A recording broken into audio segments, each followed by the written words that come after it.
doing some. Actually, no, we're gonna be reacting today, man.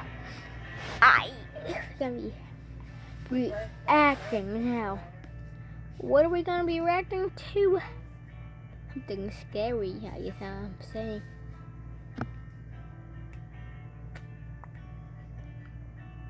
That dude right there, he won't stop eating after his life.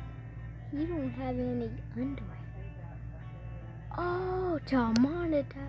Nope.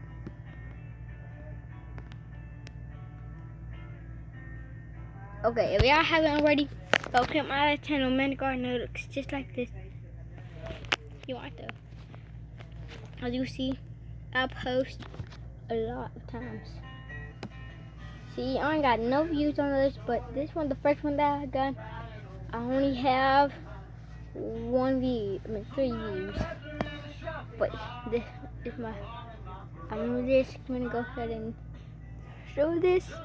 Right. See, then the intro. And I can't get copyrighted for that. It's my intro. No. Okay, I'm gonna go ahead and type it in.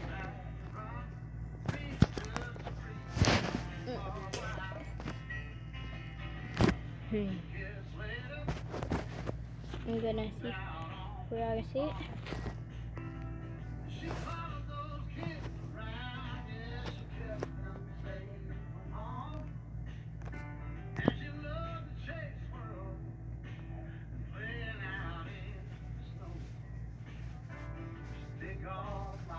Some videos are so terrifying that you may catch yourself holding your breath. Number 10, emergency landing. Imagine recording a selfie video after an emergency landing. Emergency landing? I see a lot of those on TV. I don't know how scary that could be. I see a lot of crashes, airplane crashes and stuff. I see a lot of crashes inside my lifetime. I don't know why this is gonna be scary. Now let's get into it. The Pacific Ocean. That's what this pilot did in August of 2019 when 2 aircrafts were taking part in an aerial photo shoot. The video captures the aftermath of an emergency. Okay, so it crashed. How's that scary? Oh yeah, they got music playing over there. Now, I don't know how that is.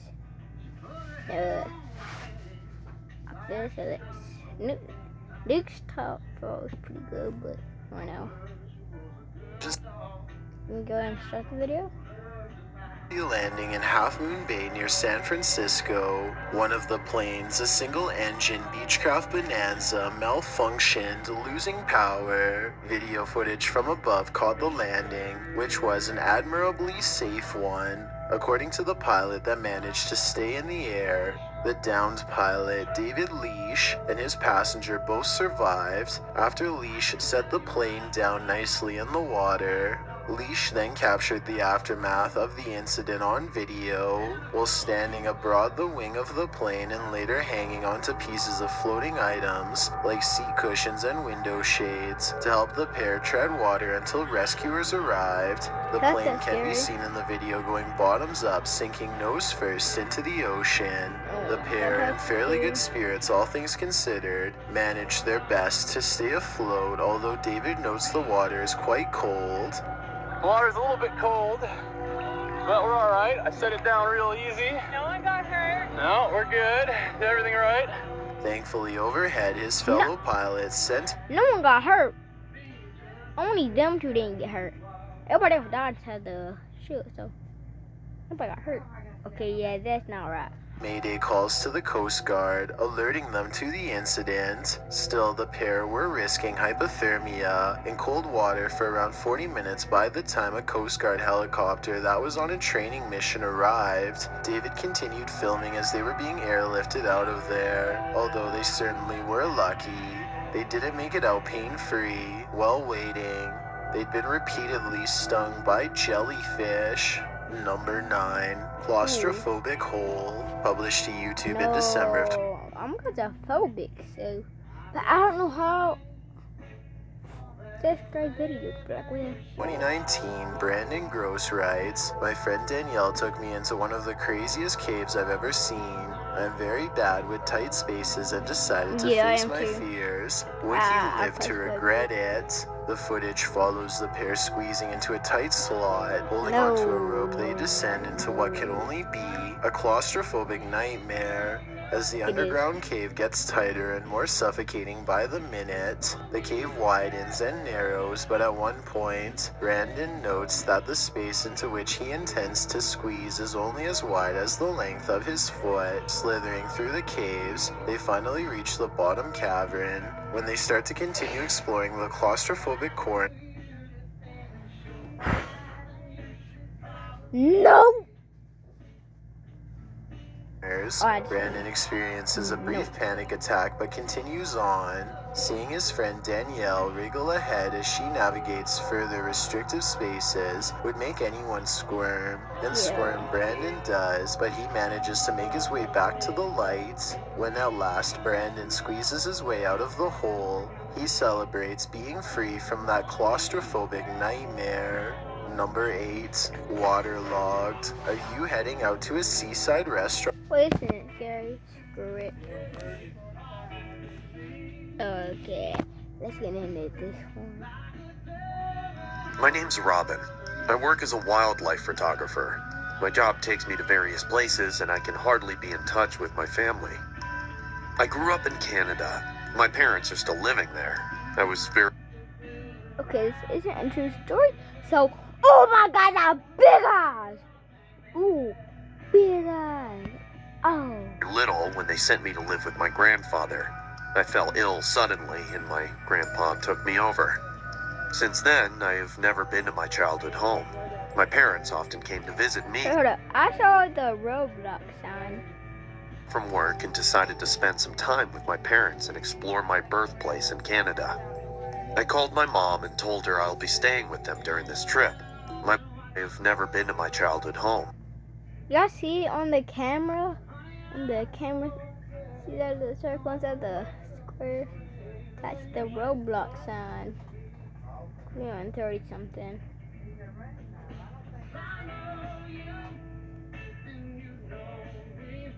Birthplace in Canada. I called my mom and told her I'll be staying with them during this trip. My mom's voice lit up in joy. I could tell how excited she was just by her voice. I packed my bags and took a flight. My dad came to pick me up at the airport. Seeing him after a long Guys, we are at the beach right now. Go from me on Nike, I'll show me outside next video. time melted my heart.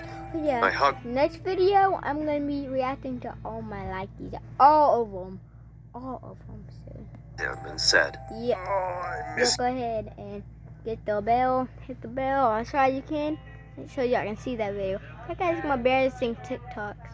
I got some. you, Dad." My dad smiled and said, "I missed you too. Now come on, let's go. Your mom is waiting.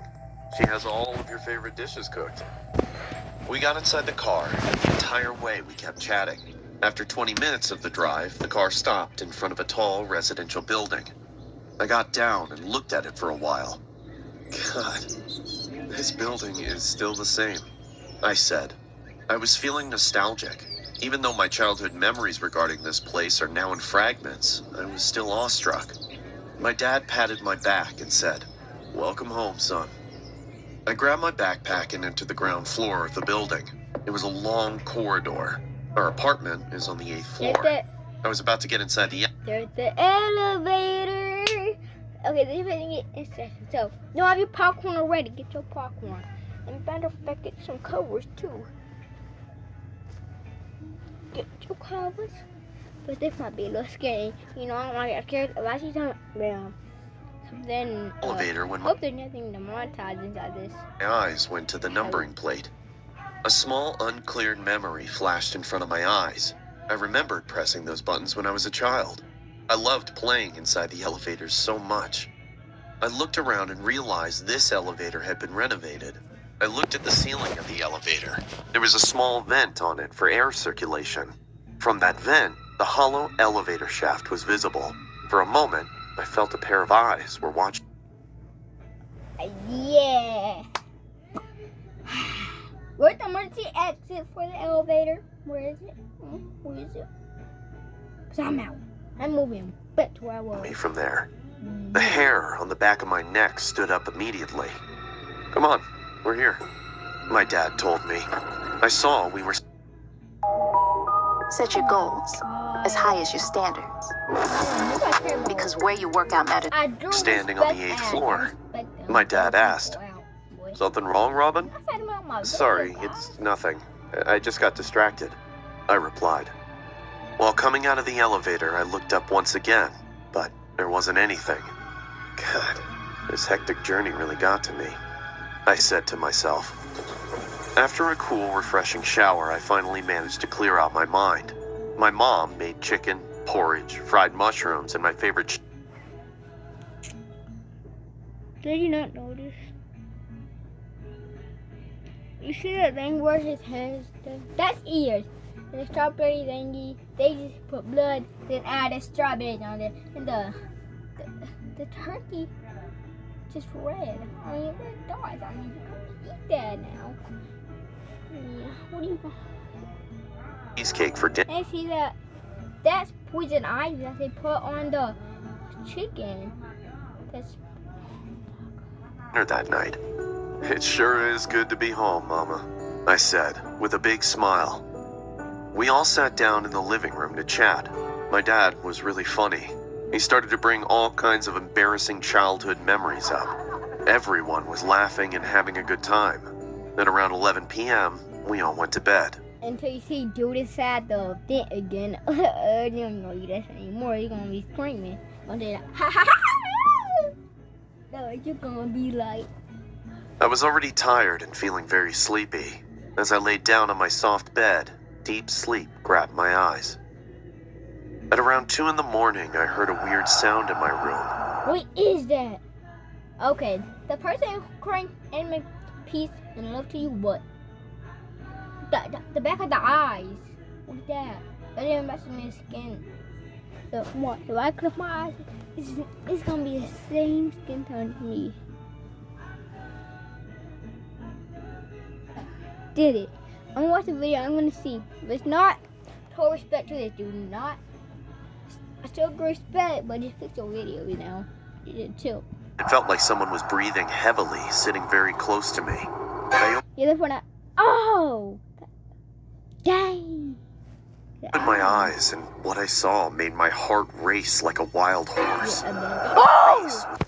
Frick that! Dude, I'm inside a room alone. I mean, the door's like freaking 3 feet, like freaking like 10 feet away from me. And I think I showed this. Oh my god, I'm gonna cry, man. I'm gonna cry. I ain't kidding. Leaning on me and breathing heavily. I could tell it was a little girl. Freak this. Okay. This is a horror movie. A horror story. I know it is. I'm a man. Her long black hairs were floating in the air. All I could see was her wide eyes and that dark face. She was watching me while I slept all of this time. No. Nope.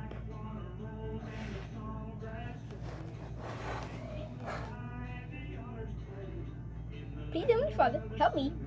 If there's anything like this, please get it right now. Amen. Nope!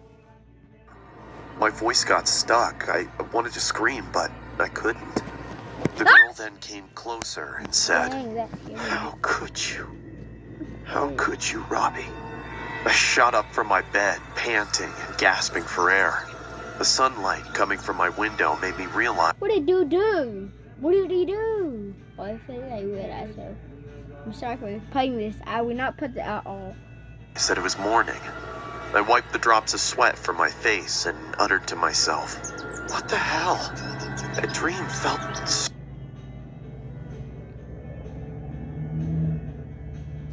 Yeah, when it says made for kids or not made for kids, I'm gonna put not made for kids. Real. I didn't say anything to my mom or dad about this creepy dream. I freshened up and sat for breakfast. Casually, I asked, "Hey, Mom, what did you used to call me when I was little?" My mom replied, "What kind of weird question is that, Robin? We all called you by your name." I smiled awkwardly and said, "No, I just thought if someone called me Robbie or not." But before I could finish my sentence, I saw my mom's face changing color. She froze like a statue and said, "Who told you?" She froze. She did not blink. There isn't. Oh, I'm sorry. I paused it. Shoot. Yeah, we should do a not pause video. But when we were doing reaction, that probably felt real. Dad, did anyone in the building call you Robbie? I looked at her with a confused face and said, "No, but it means that someone used to call me Robbie, right?" My dad suddenly looked at my mom and said, "Don't you remember, Yasmin? I used to call him Robbie sometimes." My mom immediately smiled and said, "Oh, right. Yeah, I must just be getting old." I felt the suppressed tension in the room. I didn't know why, but I was sure my parents were hiding something from me. After finishing my breakfast, I decided to go out and roam around. I got into the lift and my eyes went towards the elevator shaft, but I didn't see anything except the hollow place this time. That day, I roamed around the town. I saw my school and visited the kids' park. So many memories filled my heart with joy. At around 7:30 p.m., I went to a local pub to chill for some time. My mom called me in between and said, "Robin, when are you coming home?" I replied, "Hey, Mom, yeah, I'm gonna be a little late tonight, but don't wait up for me. I'll just have dinner at the pub here." My mom replied, Why do you hear? "Okay, sweetie." Why do you hear so many people when it's like right there when she's there? Yeah, I really fix that. And what? I only saw one person that said that. Well, listen, your dad and I were thinking about visiting my sister tomorrow. Your aunt is dying to meet you. We'll leave for their farmhouse tomorrow, okay? I did not. When we said that your aunt is dying, but then when she said meet you, I was like, okay. But when she said that your aunt was dying, that just got chills down my spine. Seems like a plan to me, I said. I watched a football game in the pub and drank as many beers as possible. When I came home, I was stumbling. Shit, man, I really am drunk. I thought to myself. All I wanted then was to go to my room and sleep like a dead cat. I got inside the lift and pressed button 8. The lift started to go up. The number plate flashed. 1, 2, 3, 4, 5. Say I need to play with it.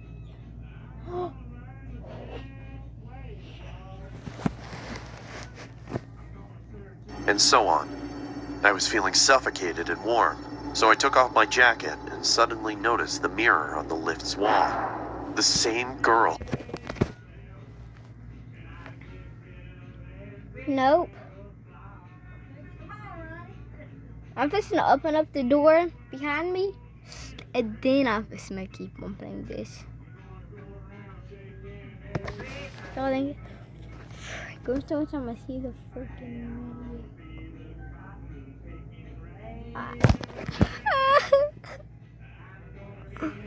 I didn't know that. Pop! Can you open up the door for me? Because I can't. No!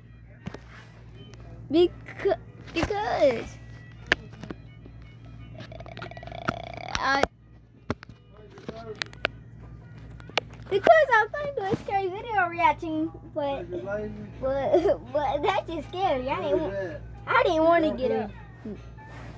No. You scared girlfriend? I don't have a girlfriend. I sure don't know. You don't want a scared girlfriend?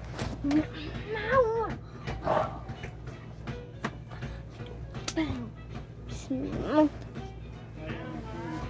From my dream last night was standing right beside me. The scariest thing was that I looked beside me, but there was no one inside the elevator except me. My skin crawled in terror. "Who are you? What do you want from me?" The girl looked at the elevator shaft and then said in the same painful voice, "How could you, Robbie? How could you?" She then opened her black, hollow mouth, and a demonic scream numbed Black and hollow. That thing was red. my ear. Suddenly, a drop of blood fell on my forehead, and as I looked up, drops of blood started to pour from the elevator shaft. The entire elevator was splattered with blood. The elevator started to go up at full speed. It passed my floor, and the numbers flashed. 8, 9, 10, 12, 13. 13th floor. He skipped 11. I remembered. Susie. It was Susie. Oh my God.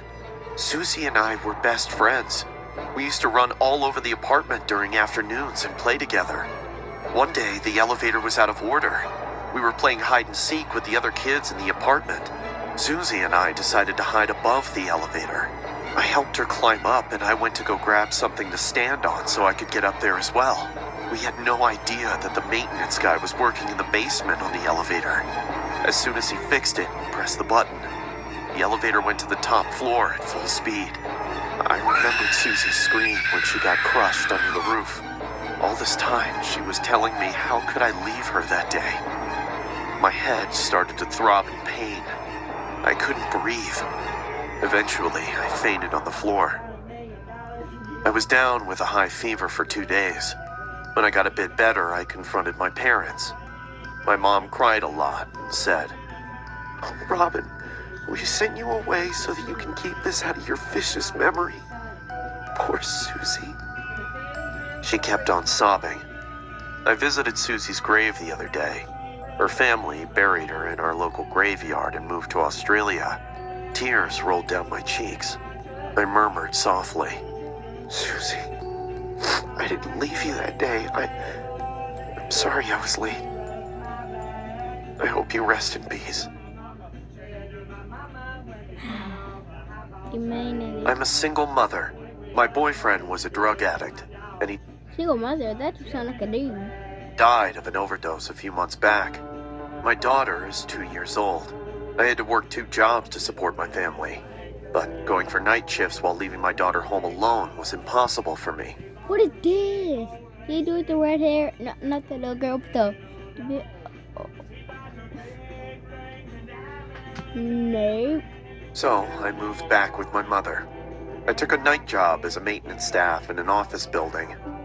Every evening after office hours, I had to go to each floor and take out the garbage from the washroom and cafeteria.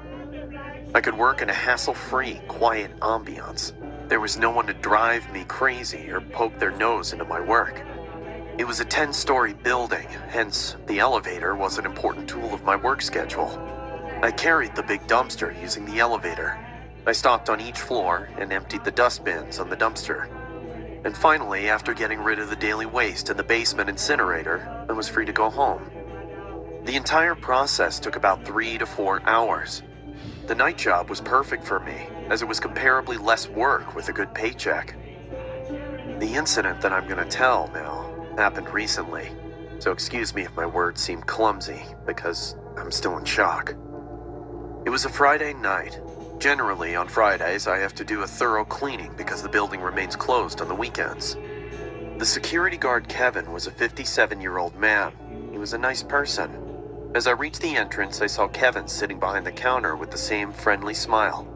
"You ready to enjoy the weekend, Anna?" he said in a jovial tone. "Of course, Kevin, but my weekend starts at 10 p.m. after I finish this cleaning here," I said. Kevin nodded his head and said, "You're a good mother, Anna. How's our little angel doing?" Kevin referred to my daughter as a little angel, which often put a smile on my face. "She's doing well. Tomorrow I'm going to take her to the fair. She's excited, you know," I replied while pressing the elevator button. Kevin smiled and said, "That sounds like fun. Well, I'll see you at 10 again." The elevator came down and I got inside with the dumpster, waving him goodbye. I started to arrange my cart. I was used to being alone in the empty building night after night. Never once I felt uncomfortable or scared in any way. The elevator door opened on the first floor. I came out and started to walk towards the washroom with my cart. I opened the washroom door and vacated the waste onto my bin. Time went on as I reached one floor after the other and collected the trash. When I finished with the fourth floor and pressed the elevator button to move on to the next one, something really weird happened. As soon as the lift door opened, a disgusting smell of burnt tobacco filled my nostrils. It felt like someone smoked in the elevator. I became surprised because there's no one in the entire building except myself and Kevin.